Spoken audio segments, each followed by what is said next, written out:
Banyak anak yang tidak mengerti bapaknya. Itu gara-gara kasus nikah siri. Ini saya ceritakan Pak, ini fakta di daerah Pelalawan itu.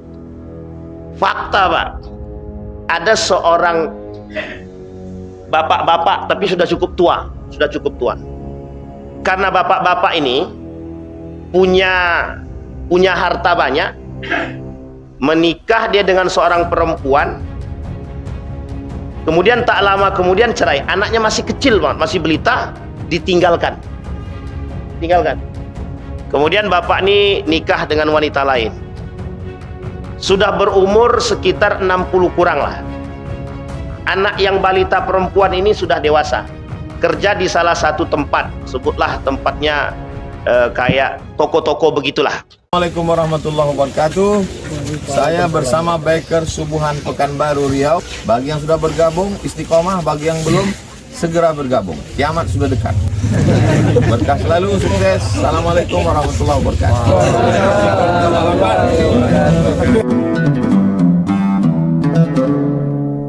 Alhamdulillahi rabbil alamin. Alhamdulillahilladzi arsala rasulahu bil huda wa dinil haqq liyudhhirahu 'alad dini kullih. Wa kafa billahi shahida. Ashhadu an la ilaha illallah wahdahu la syarika lah. Wa ashhadu anna Muhammadan 'abduhu wa rasuluh la nabiyya ba'd. Allahumma salli wa sallim wa barik ala hadzal nabiyil karim. Allahumma salli ala Muhammad wa ala ali Muhammad fil alamin innaka Hamidum Majid.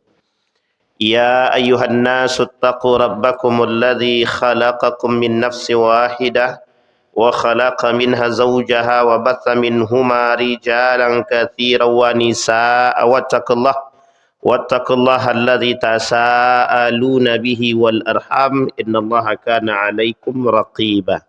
Puji syukur kehadirat Allah dengan mengucapkan Alhamdulillahi Rabbil Alamin. Bersalawat kepada Nabi dengan mengucapkan Allahumma salli ala Muhammad wa ala ali Muhammad fil alamin innaka Hamidum Majid. Bapak Ibu sekalian yang berbahagia, mudah-mudahan kita di subuh hari ini istiqamah, diberkahi, diberikan rahmat, insyaallah kita semua husnul khatimah. Kemudian Bapak Ibu sekalian yang berbahagia, selalu kita berdoa untuk kedua orang tua kita. Yang pertama, semoga mereka sehat, kuat, dan diberikan anak-anak yang selalu mendoakan husnul khatimah, iman yang istiqamah. Orang tua kita yang telah mendahului Allah tempatkan di tempat terbaik di sisinya, Allah terima amal ibadahnya, Allah kumpulkan kelak bersama orang-orang yang saleh. Amin ya rabbal alamin.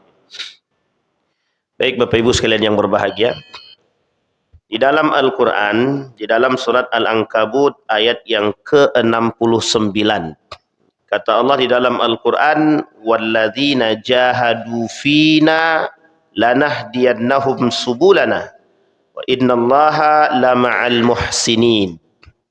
Kata Allah di dalam Al-Quran, dan orang-orang yang berjihad, walladzina jahadu fina, mencari keridhaan kami, berjihad mencari keridhaan kami. Kami akan tunjukkan kepada mereka jalan dan jalan-jalan kami, dan sesungguhnya Allah bersama orang-orang yang suka memperbaiki diri mereka, muhsinin. Di dalam ayat yang lain, walladzina amanu wa hajaru wa jahadu fi sabilillah. Kata Allah, dan orang-orang yang beriman, hajaru berhijrah, kemudian jahadu berjihad, fi sabilillah di jalan Allah, walladzina au wan nasaru ulaika humul mu'minun wa nasaru ulaika humul mu'minun. Kata Allah, dan mereka itu orang-orang yang mendapatkan pertolongan, dan mereka adalah humul mu'minun, orang-orang yang beriman, haqqa, sebenar-benarnya iman. Lahum maghfiratun, bagi mereka maghfirah, ampunan, wa rizqun karim, rezeki yang mulia. Dari dua ayat ini Bapak Ibu, itu berbicara tentang persoalan jihad moral, jihad akhlak, jihadnya orang-orang beriman. Di dalam Al-Quran perintah jihad itu banyak. Ada diklasifikasikan setidaknya model jihad itu di dalam Al-Quran setidaknya ada 4 setidaknya. Yang pertama jihad tentang perperangan. Yang kedua jihad moral. Yang ketiga jihad memperbaiki diri yang tadi kita bacakan ayatnya. Yang keempat ada namanya jihad dakwah. Apa kata Allah di dalam Al-Quran? Thumma inna rabbaka lilladzina hajaru min ba'di ma futinu thumma jahadu wa sabaru inna rabbaka min ba'diha laghafurur rahim, kata Allah. Kemudian Tuhanmu pelindung bagi orang-orang yang berhijrah min ba'di ma futinu, setelah menderita cobaan. Nanti kita kaitkan dengan sedikit sejarah. Artinya Allah mengatakan orang-orang yang berhijrah daripada mereka mendapatkan cobaan, kemudian mereka berjihad dan bersabar, wasabaru. Kemudian Tuhanmu setelah itu benar-benar Maha Pengampun dan Maha Pemberi rezeki yang mulia. Bapak Ibu, di dalam perjalanan sebelum Nabi diperjalankan, Isra wal Mi'raj itu, ada satu doa yang dipanjatkan oleh Nabi kepada Allah Subhanahu wa Ta'ala. Doa ini masyhur, sering dibacakan dalam setiap acara Isra wal Mi'raj. Doa yang diucapkan oleh Nabi ketika Nabi duduk bersandar di pohon kurma milik Rabi'ah. Ketika Nabi disiksa, dilempar batu bersama Zaid bin Harithah di kota Taif, hanya untuk mendapatkan atau untuk menggembirakan hati dengan harapan masuknya orang-orang Saqif ke dalam Islam. Jadi Nabi kan berangkat dalam kesedihan, meninggal istri, meninggal paman, berangkat ke Taif jalan kaki bersama Zaid bin Harithah, sampai di Taif dilempar. Berdarah semua. Sampai punggungnya Zaid bin Harithah itu ketika jadi benteng atau tamengnya Nabi itu udah nggak sanggup lagi tuh. Kata Nabi, mundurlah. Mereka mundur istirahat di pohon kurma milik pemuda bernama Rabi'ah. Di situ Malakul Jabal datang maut. Malakul Jabal itu malaikat gunung datang. Kata dia, kami angkat gunung nih, kami ratakan Taif. Nabi tak, la fa innahum qaumun la ya'lamun, kata Nabi. Tidak, itu adalah orang-orang yang enggak mengerti agama. Yang harusnya kita ada jihad dakwah di situ. Itu poin pentingnya, kata Nabi, yang seharusnya kita ada jihad dakwahnya di situ. Di tempat itu. Kita lihat Ustadz Gramatan sabun dia dakwahnya. Koh Deni 200 yang dimuslimkan di tangannya. Dari tidak muslim jadi muslim. Jadi 200 orang. 2 hari yang lalu ada telepon masuk, WA masuk. Ustadz, bisakah Ustadz mengislamkan? Ada beberapa orang yang mau masuk Islam di daerah Panam. Tapi sampai hari ini belum ada konfirmasi lanjut. Saya bilang insya Allah, mudah-mudahan. Tapi belum ada konfirmasi lanjut. Ada jihad dakwah. Seharusnya kata Nabi begitu. Kata Nabi, Nabi kenapa tidak mau mengazab mereka dengan permintaan malaikat itu? Kata Nabi, nanti di situ akan lahir orang-orang yang saleh. Tapi poin pentingnya bukan di situ, Bapak Ibu sekalian yang berbahagia. Poin pentingnya di situ adalah bagaimana doa Nabi kepada Allah. Apa kata Nabi kepada Allah dalam doanya itu? Ya Rab, ilahi, ashku du'fa quwwati, gitu deh. Wahai Tuhanku, kata dia, aku mengadu kepadamu atas kelemahan kekuatanku. Wahawani 'alan nas, dan ketidakmampuanku terhadap manusia. Itu kemudian Nabi bilang begitu. Inti daripada doa tersebut, Nabi menyampaikan kelemahan dia. Sampai Nabi bilang begini, kemana lagi engkau hendak mengarahkan diriku, yang dimana ila ba'idin yahjimuni. Oh, tempat yang jauh kau antar, kata Nabi. Mereka menyakitiku, menghabisiku. Kata Nabi, atawakkalu ilaik.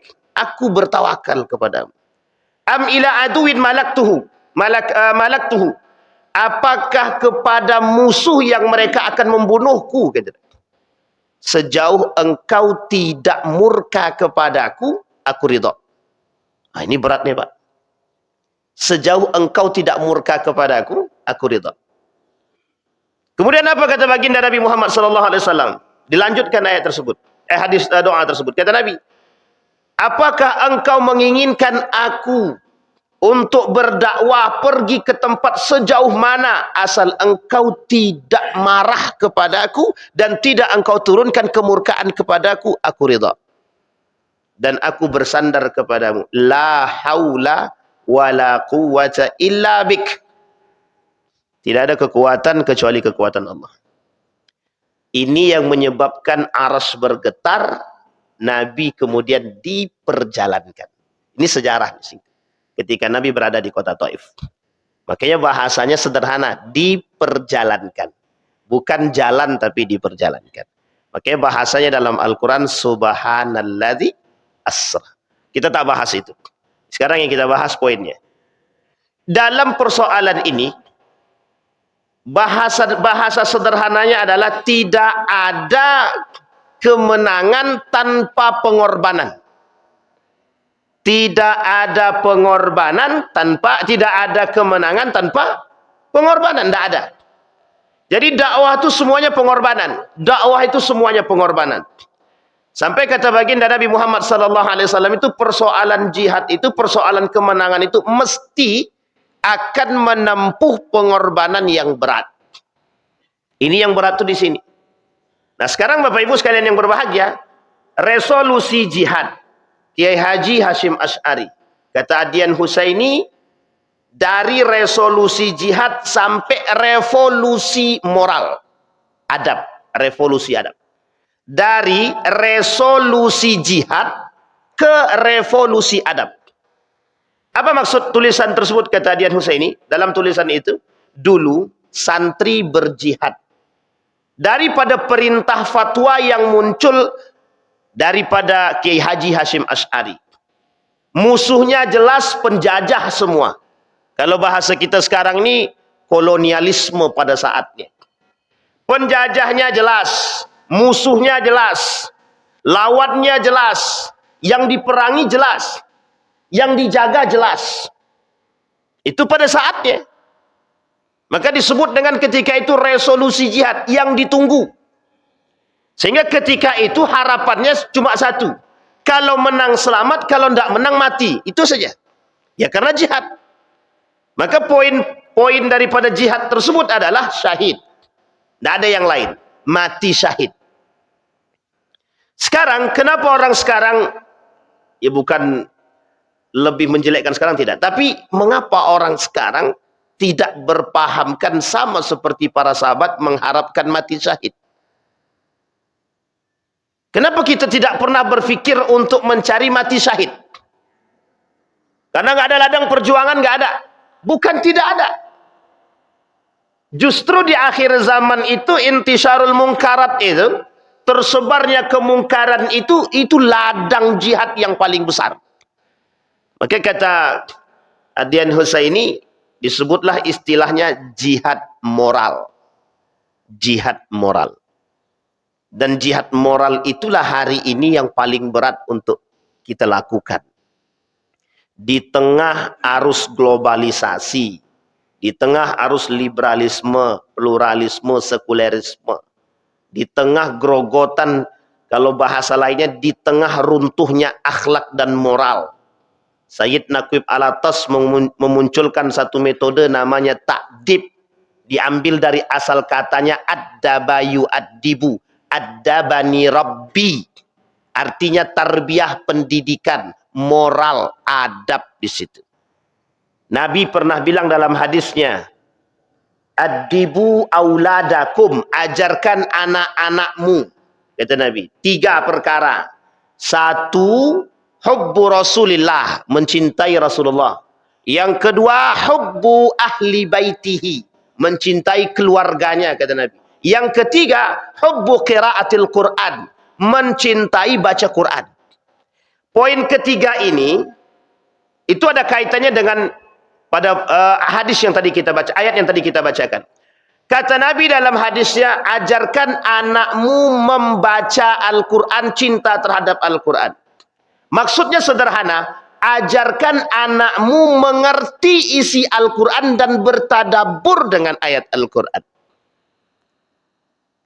Qillatu tadabburin nas, qillatu tadabburil mu'minina bil Quran dalalatun au asbabun ala du'fi akhlihi.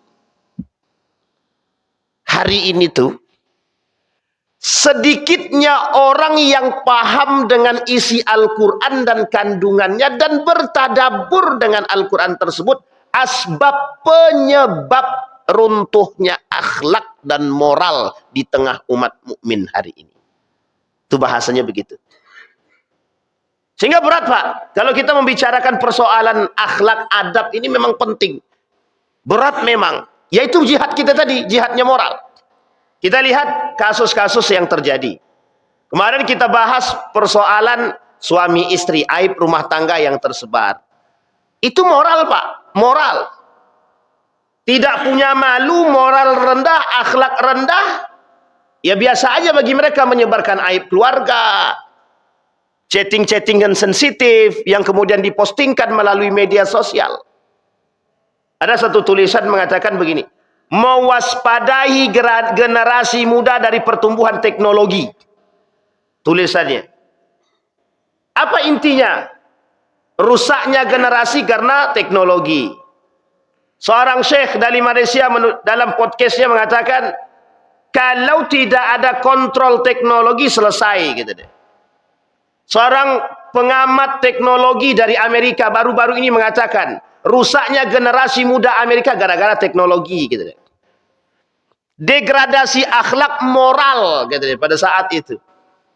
Maka unik, Pak, sebenarnya pada pertemuan yang dahulu kita sampaikan, orang Amerika, orang Eropa sudah mau mulai bangkit dari keterpurukan moral, kita Indonesia baru mau mulai. Kita Indonesia baru mau mulai bobrok. Padahal orang sudah mau naik. Kita mulai bobrok. Salahnya itu bukan begitu. Salahnya itu di pendidikan. Benar. Salahnya di pendidikan. Salahnya di mana lagi? Di rumah. Salahnya di kurikulum, Ustaz. Bukan. Salahnya di kita.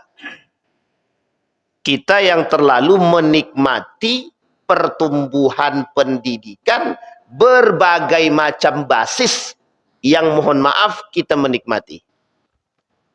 Istilah sekarang, kalau kata Adian Husaini itu adalah pendidikan kolonialisme, pendidikan penjajahan hari ini meninabobokkan umat muslim dan orang-orang beriman. Jadi Bapak Ibu, kalau kita lihat hari ini proses persoalan moral dan akhlak itu, ya memang kalau kita bilang miris, ya miris. Kalau kita bilang sedih, ya sedih. Kalau kita mengatakan, oh kecewa, ya kecewa. Kita punya anak, tidak bisa menghargai orang tua. Kita tidak bisa juga salahkan anak seutuhnya. Kita harus lihat juga orang tuanya. Memang orang tuanya punya akhlak? Itu pertanyaan besar. Jadi kalau kita membicarakan sekarang, jangan lihat anak dulu sebelum melihat diri sendiri. Bisa jadi moral anak runtuh, rusak itu gara-gara kita juga. Kemarin kita sampaikan kan Bapak Ibu, perceraian itu setiap tahunnya mengalami peningkatan. Dan itu salah satu penyebab rusaknya moral anak hari ini. Broken home. Jadi ternyata broken home itu menyebabkan mental-mental anak-anak itu, yang orang tuanya rusak, berkelahi, bercerai itu, ternyata berdampak besar terhadap rusaknya akhlak dan moral. Karena tekanan mental. Mental mereka kena. Beberapa waktu yang lalu, banyak riset dan penelitian yang menilai tingkat pertumbuhan akademik dan tingkat pertumbuhan moral itu berbanding terbalik. Banyak orang pintar, sedikit orang yang bermoral. Banyak orang pintar, sedikit orang yang berakhlak. Ini unik, Pak. Tapi sebenarnya kalau kita bilang unik juga mungkin bisa jadi unik, bisa tidak. Sekarang kita lihat, Pak. Siapa yang lebih berhak untuk memfatwakan fatwa agama? Majelis ulama atau pemerintah? Ahli agama atau yang bukan ahli agama? Bapak Ibu lihat sekarang. Di dalam agama nikah siri itu hukumnya apa? Apa potensinya? Bagaimana hukum nikah siri itu? Hukum nikah siri itu dalam agama masih dibolehkan. Belum ada yang mengharamkan. Baru muncul beberapa waktu yang lalu tentang persoalan yang di KUHP itu nikah siri dan poligami berpeluang dipenjarakan. Berapa tahun? Nah, jadi bapak-bapak berhentilah berpikir untuk poligami. Nikah siri. Berpeluang dipidanakan berapa tahun? Berapa? 6 tahun atau 3 tahun itu? Coba bayangkan. Pertanyaannya adalah, itu direspon oleh Majelis Ulama Indonesia. Ini salah tafsir, kata dia. Coba bayangkan. Majelis Ulama bilang, ini salah tafsir. Siapa yang membuat fatwa tersebut? Kenapa tidak merujuk kepada pemahaman Majelis Ulama Indonesia? Kenapa tidak mau berdiskusi? Atas dasar apa? Tapi tidak seutuhnya salah. Karena kita lihat hari ini, moral orang-orang yang mengaku beragama itu tidak ada. Jadi dia jadikan agama itu sebagai landasan untuk memperkuat keinginan dan kepentingan. Kedok, kalau bahasa Pak Khalifah gitu. Jadi di mana letak tidak bermoralnya? Yang pertama, tidak adanya penghargaan terhadap keagamaan. Yang kedua, pelakunya, mereka-mereka yang melakukan perbuatan tersebut, kalau ikhlas karena Allah itu urusan dia. Tapi banyak yang mohon maaf menjadikan ayat ataupun hadis sebagai tameng. Untuk mereka melakukan kepentingan pribadi. Karena kasusnya begitu. Kasusnya begitu. Banyak anak yang tidak mengerti bapaknya. Itu gara-gara kasus nikah siri. Ini saya ceritakan, Pak. Ini fakta di daerah Pelalawan itu. Fakta, Pak. Ada seorang bapak-bapak tapi sudah cukup tua. Karena bapak-bapak ini punya harta banyak, menikah dia dengan seorang perempuan, kemudian tak lama kemudian cerai. Anaknya masih kecil banget, masih belita, ditinggalkan. Kemudian bapak ini nikah dengan wanita lain. Sudah berumur sekitar 60 kurang lah. Anak yang balita perempuan ini sudah dewasa. Kerja di salah satu tempat, sebutlah tempatnya kayak toko-toko begitulah. Ketemu nih Pak dengan bapak nih. Anaknya nggak kenal kalau itu bapaknya. Tahu bapak ibu apa yang terjadi? Bapak ini melamar anak gadis ini. Melamar. Pas mau nikah, ibu anak ini nggak kenal bapak nih.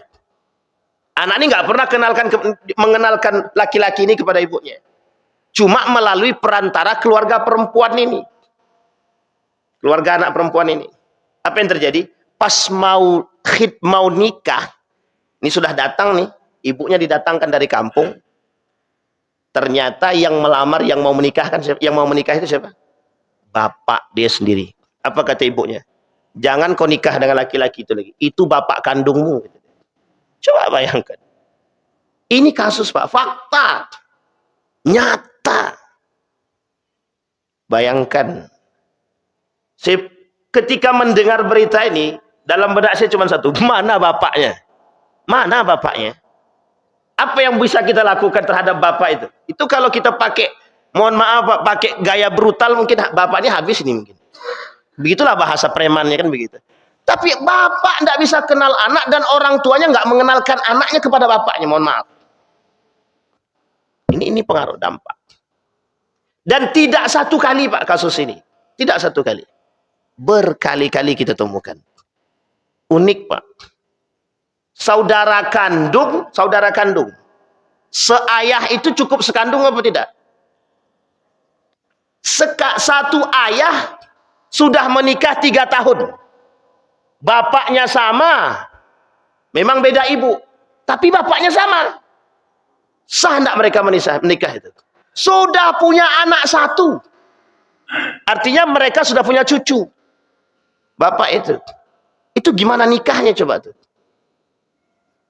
Jadi mohon maaf ya. Ini kasus. Jadi yang dikatakan oleh Majelis Ulama Indonesia itu benar, Pak. Jangan salah tafsir. Ini moral, Pak. Ini akhlak. Moral dan akhlak. Kita harus hari ini berhadapan dengan kenyataan yang seperti ini. Itu kita hadapi sekarang. Bisa dipahami Bapak Ibu ya? Jadi kasus itu begitu. Betapa sulitnya kita hari ini berhadapan atau melawan tantangan-tantangan moral ini, Pak. Anak yang nggak mengerti orang tua, ada orang tua yang nggak mau tahu anaknya. Ini kasus moral dan akhlak, Pak. Jadi hasil pendidikan Belanda kepada kita itu nampak. Belanda menanamkan kepada kita cinta terhadap dunia, semua dibuat melalui hasil pendidikan dan kurikulum. Dulu orang Jepang itu kalau lihat kurikulum itu datangnya ke Indonesia. Malaysia bangga sekali dengan Indonesia. Sekarang kebalik, kita yang ke sana. Kita ke sana tapi nggak mau mengambil pelajaran. Di Jepang pendidikannya bagus. Yang dididik pertama bagaimana cara menghormati orang tua. Bagaimana membersihkan rumah. Sehingga diambil waktu dari pagi masuk sekolah itu sampai jam 9 itu cuma untuk bersih-bersih. Bagaimana mencuci, bagaimana mencuci piring, segala macam. Kita dari pagi anak masuk jam 7 sampai sore belajar terus. Full day dah bahasanya, full day. Ya tak salah juga, kita pengen anak kita cerdas. Cuman mohon maaf, anak kita nggak ngerti cuci piring, Pak. Anak kita nggak ngerti cuci piring. Bapak Ibu mau tahu fakta itu boleh lihat aja sekarang. Anak-anak sekarang. Coba disuruh cuci baju. Nggak mau deh. Nyuci baju nggak mau. Oke, bahasanya Dr. Adian Husseini itu betul. Kata Dr. Adian Husseini itu resolusi jihad dari resolusi jihad ke revolusi adab. Maka dari dulu tekanan yang ditekankan kepada oleh Sayyid Naqib Al-Atas itu bagaimana menerapkan adab itu dalam berbagai macam aspek. Baik dalam politik, dalam pemerintah, dan lain semua, Pak, dalam berbagai macam aspek. Termasuk poin pentingnya dalam pendidikan. Kemarin kita berbicara persoalan itu. Dan kita belum berbicara tentang kolonialisme dalam pendidikan universitas, SMP, SMA, SD. Sekarang, Pak, mohon maaf. Sekarang itu sekolah itu bukan ladang mencari generasi emas berakhlak, tapi ladang mencari duit. Itu sekolah. Ini kalau tersinggung bahaya nih. Benar, Pak. Sekarang kita tanya. Banyak sekali sekarang lembaga-lembaga sekolah itu muncul. Ternyata mereka merasakan nikmat punya sekolah, dapat duit. Dibangun yayasan. Dari yayasan nanti punya sekolah. Makanya beberapa pesantren itu, Pak, ya sekolah mereka diwakafkan. Apa alasan mereka diwakafkan? Biar tidak ada kepentingan pribadi di situ. Diwakafkan kepada umat. Jadi kalau sudah diwakafkan, dia nggak bisa ngapa-ngapain, Pak. Yang milih juga para wakif. Dia nggak bisa ngapa-ngapain. Kalau sekolah punya yayasan, ya bebas lah. Mau ngapain juga, biar terserah. Ya punya kita sendiri. Maka yang kita khawatirkan adalah munculnya lembaga-lembaga pendidikan berbasis tahfidzul Quran. Ini juga poin ketakutan kita sebenarnya. Satu sisi ada ketakutan, satu sisi ada kebanggaan. Bangga kita dengan lahirnya generasi Qurani, tapi kita khawatir, Pak, hanya cuma dijadikan ladang mencari. Ada pertanyaan begini, Ustaz, mengapa sekolah-sekolah yang sekarang ini tahfidzul Quran itu mahal-mahal sampai 30 juta. Ada sekolah di Pekanbaru nih, Pak, masuk sekolahnya 30 juta asrama, tapi setelah itu di dalam itu tidak ada hafal Quran 30 juz, tidak ada bahasa Inggris yang dengan ketat, tidak ada pelajaran, tidak sampai membuat anak itu mengerti bahasa Arab secara fasih. Tapi 30 juta sekali masuk. Saya bilang, wah ini khawatir. Ya kita tidak katakan itu adalah ladang mencari duit, tapi kan di situ kelihatan. Masuk kedokteran, dimanapun masuk kedokteran. Coba Bapak Ibu lihat. Dulu masuk kedokteran pakai swab haram. Sekarang mau masuk kedokteran, mau jalur mana? Jalur komunikasi atau jalur ujian? Jalur komunikasi aja. Nah, jalur komunikasi selesai, 500 juta langsung lulus, tinggal pilih. Parahnya lagi, rame pada masanya Pak. Pada masanya itu, rame banget. Penjualan ijazah.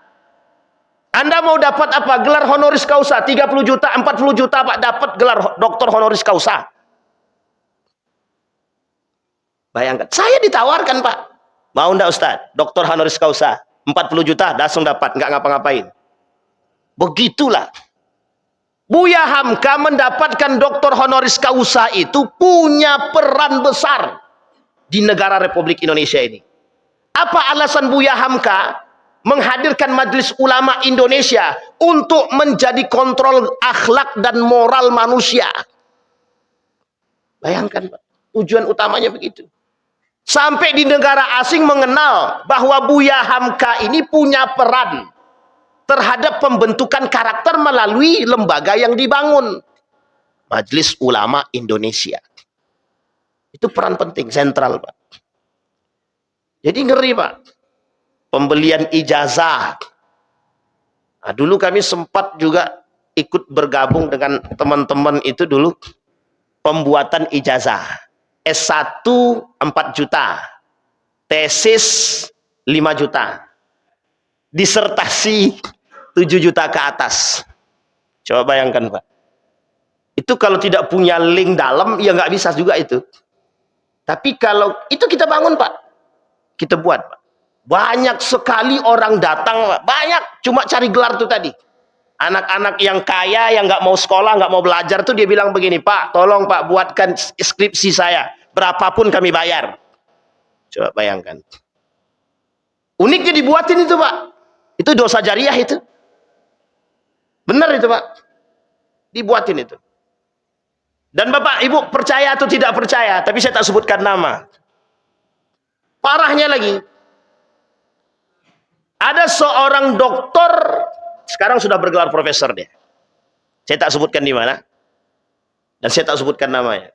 Dan saya baca disertasinya. Itu menciplak penuh. Punya seorang ulama, tulisannya diciplak penuh dalam disertasinya. Ditutupi. Karena kebetulan kawannya yang menjadi dekan waktu itu. Coba bayangkan. Itu moral Pak, itu moral. Itu akhlak.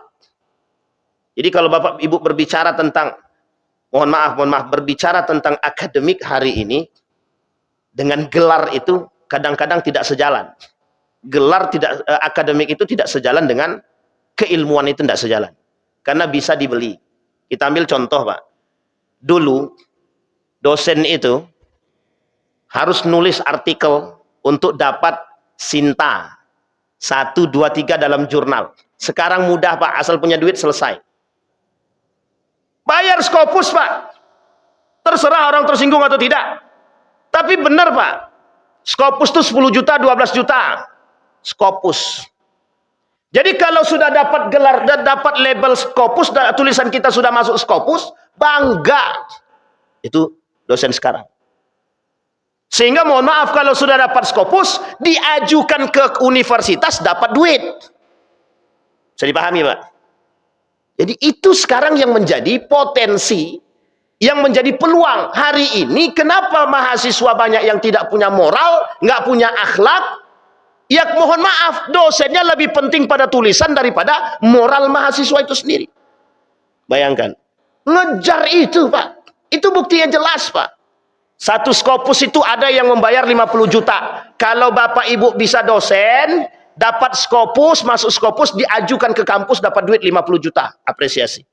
Jadi orang sekarang ngejar itu. Kita tidak berbicara itu salah atau tidak salah ya. Tapi kita berbicara di mana fokus seorang pengajar hari ini. Di mana perannya seorang pengajar. Dalam membentuk karakteristik itu tadi. Ini adab dan ini yang disebut dengan moral. Dan kita mulai tampak dilemahkan dari sisi itu. Dulu kalau ngajar berapa jam kita dikasih jadwal untuk kita ngajar, Pak. Kita tahu, Pak, anak yang nggak masuk siapa, kita tahu. Karena kita absenin satu-satu. Anak nih kok nggak punya akhlak, kita hafal, Pak. Siapa nama anaknya kita ngerti. Sekarang enggak. Dosen nggak kenal mahasiswa, mahasiswa nggak kenal dosen. Apalagi ditambah dengan online. Selesai kita. Jadi ruh itu hilang. Nah, inilah yang pentingnya tadi, ruh pendidikan itu mulai terkikis. Ini kan pertumbuhan teknologi, Ustadz. Benar, kita tak salahkan pertumbuhan teknologi. Salah satu yang nampak daripada pertumbuhan teknologi itu adalah dalam istilah, dalam sejarah Isra wal Mi'raj. Itu nampak sekali itu teknologi, pertumbuhan teknologi itu nampak di situ. Nah, sekarang kita kembalikan, Pak. Apa kata baginda Nabi Muhammad SAW? Kata Nabi, inni khashitu an yakuna azaban sullitu ala ummati. Kata Nabi dalam hadisnya, aku khawatir, aku takut, kata Nabi, an yakuna azaban sullitu ala ummati. Aku takut umatku kelak diazab oleh Allah. Sullito, dibebankan kepada umatku. Apa sebab? Sebabnya mereka yang tidak punya akhlak, tidak punya iman, kufur, dan lain sebagainya. Jauhnya daripada agama. Ja'a Aisyah aidan annaha qalat kana Nabi sallallahu alaihi wasallam idza asafatir rih qala Allahumma inni as'aluka khairaha wa khaira ma fiha. Ini pernah kita bacakan beberapa kali. Doa ini. Ya Allah, berikan kami kebaikan tempat kami tinggal dan orang-orang yang berada di tempat tersebut. Dan jauhkan kami dari keburukan orang-orang atau keburukan tempat kami tinggal dan orang-orang yang berada di dalam tersebut. Allahumma inni as'aluka khaira hadzal makan wa khaira ma fihi wa khaira ahli. Wa na'udzubika min syarri hadzal makan wa syarri ma fihi wa syarri ahli. Ini salah satu doa agar menjaga diri kita dari rusaknya moral dari orang-orang yang mengajak untuk rusak daripada moral kita.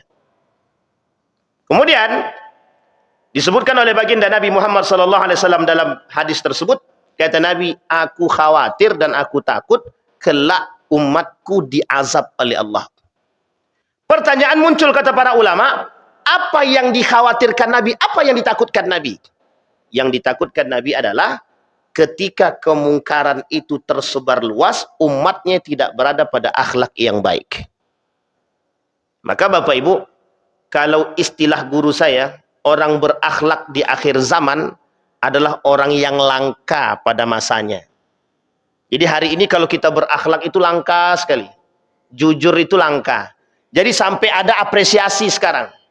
Kalau ada yang berani jujur, kita apresiasi. Sekarang begitu. Kenapa kita harus apresiasi? Padahal dulu jujur itu biasa. Seorang anak menghormati orang tua itu biasa. Sekarang anak yang bisa menghormati orang tua diapresiasi. Nah, itu tidak salah, apresiasinya tidak salah. Hanya saja yang kita sedikit agak ragu dan aneh, mengapa sekarang itu harus diapresiasi? Saking jarangnya orang berakhlak mulia. Bisa dipahami Bapak Ibu ya? Jadi ini poin penting bagi kita, Pak. Bahwa kita ini berada pada kondisi yang sangat menakutkan. Apa kata baginda Nabi Muhammad SAW?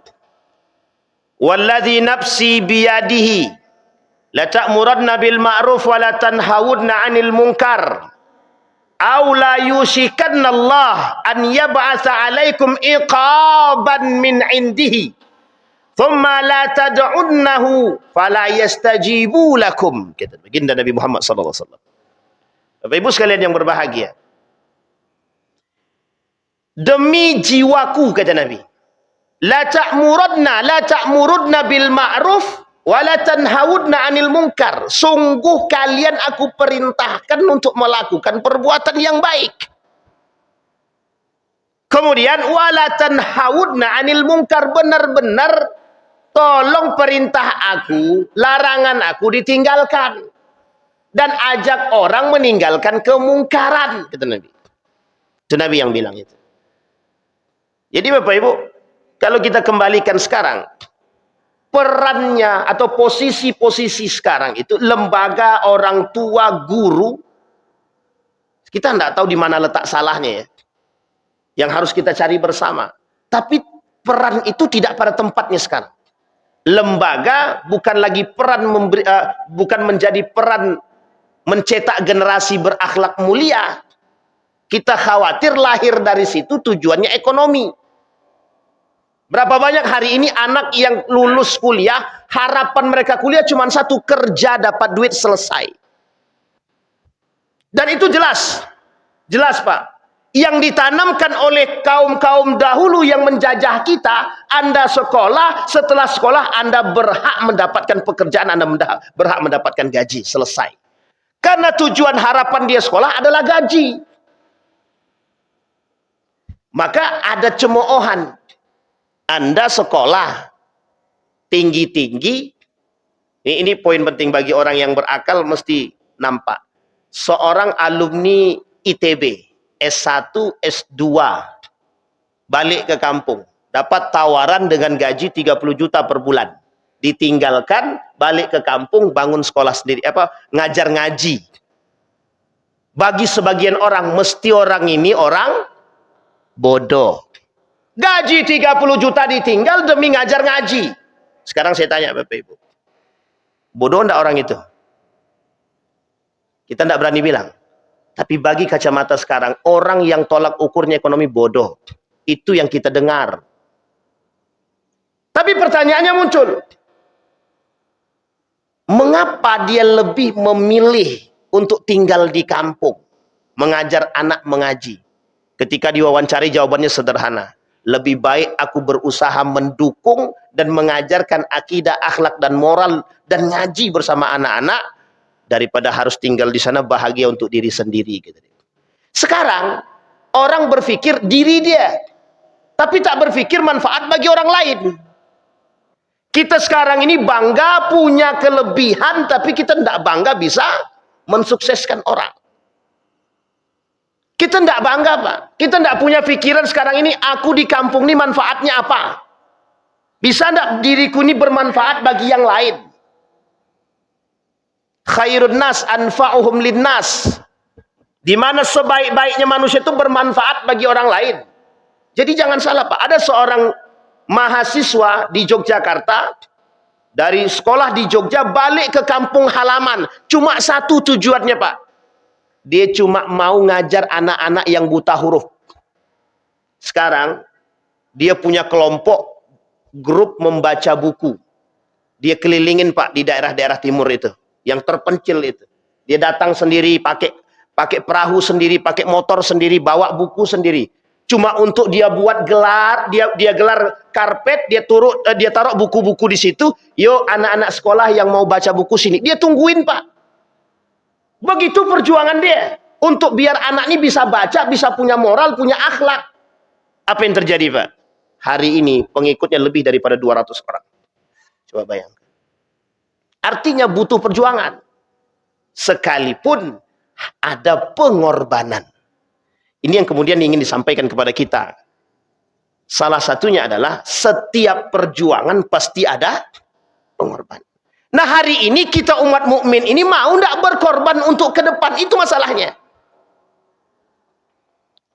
Kita hari ini dikhawatirkan menghadapi pengorbanan itu kita sudah ditakuti dulu Pak.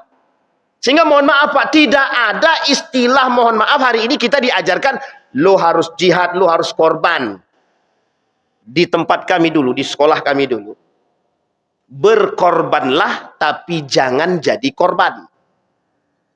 Bisa enggak kita tanamkan di pundak kita nih Pak? Berkorbanlah tapi jangan jadi korban. Sekarang jangan berkorban karena Anda bakal jadi korban. Itu kebalikan sekarang. Sehingga tidak ada yang mau berkorban. Tidak ada. Tidak ada yang mau berkorban. Itu kasusnya jelas itu. Jelas. Jadi tidak ada lagi yang punya perhatian, yang punya keinginan. Tidak ada. Ya karena kita sudah dibuat lemah dulu. Nah, disinilah poin pentingnya Bapak Ibu sekalian yang berbahagia. yang dikatakan oleh para ulama jihad moral, jihad adab, jihad akhlak. Walladzina amanu hajaru wajahadu fina, atau fisabilillah, orang yang berjihad di jalan Allah. Mohon maaf Pak, ini kalimat bukan hanya sekedar label. Di akhir zaman yang paling berat dilakukan oleh umat manusia adalah jihad fisabilillah. Diartikan oleh para ulama, jihad fisabilillah ini apa? Tidak hanya berperang, termasuk salah satunya, mohon maaf, yang menjadi tugas penting bagi orang-orang di atas para anggota dewan itu jihad parlemen. Kita lemahnya di situ. Kita tidak punya orang yang berani. Ada orang yang berani ngomong, pokoknya kau tenang, aku di belakangmu. Nah, ini pernah dilakukan. Mohon maaf Pak, Bani Israel begitu karakternya. Baca dalam surat Juz 28. Dalam Juz 28 surat yang kedua, itu disampaikan. Udah tenang, kata orang munafik, setelah mereka rusak diusir sama Nabi, kata orang munafik, kami berlepas diri dari kalian. Itu terjadi Pak. Lah kalau hari ini kita lihat orang berani berbicara tenang, aku akan bantu. Lah masuk dia nggak ada bantu. Begitu kita sekarang. Nah, itu karakter orang munafik begitu. Apalagi dalam surat Al-Munafiqun itu juga dibaca. Sama Pak. Nah, Bapak Ibu sekalian yang berbahagia, maka bahasa beliau merujuk kepada tulisannya tadi Dr. Adian Husaini, dari resolusi jihad ke revolusi adab. Maksudnya beliau inginkan saatnya kita merevolusi akhlak. Ini tidak ada kaitannya dengan revolusi mental. Revolusi mental punya PKI. Revolusi adab itu punya kita. Yang harus kita tanamkan sekarang. Jadi Bapak Ibu, peran kita berat. Dari masjid ke masjid. Untuk membina karakter dan akhlak, itu penting. Generasi-generasi, kekhawatiran kita terhadap generasi setelah kita wajib. Kekhawatiran orang tua terhadap anaknya wajib. Jadi disinilah peran kita untuk memberikan jihad kita kepada keluarga kita. Inilah bahasanya ku anfusakum wa ahlikum nara. Tidak bisa ditinggalkan kalimat ini. Kalimat ini untuk hari ini sangat cocok sekali ayat ini. Ku anfusakum wa ahlikum nara. Kalau kita tidak bisa membekali anak-anak kita dengan akhlak yang baik, moral yang kuat, dia akan bersinggungan dengan kondisi yang tidak bermoral. Dia akan bersinggungan langsung dengan kondisi yang tidak beradab. Kalau dia tidak punya mental, tidak punya bekal, maka cuma satu peluang dia, hanya mengikuti keadaan. Tapi kalau dia punya moral, punya mental, punya bekal, dia bisa selamat dari kerusakan moral tersebut. Bisa dipahami Bapak Ibu ya? Mudah-mudahan apa yang saya sampaikan di subuh hari ini menjadi perhatian bagi kita bersama, menjadi ketakutan bagi kita bersama, sehingga kita punya peran besar dan aktif dalam rumah, terkhusus dalam rumah tangga kita, memberikan peluang kepada mereka dan arahan agar menjadi anak-anak yang saleh dan salihah yang takut kepada Allah. Amin ya rabbal alamin.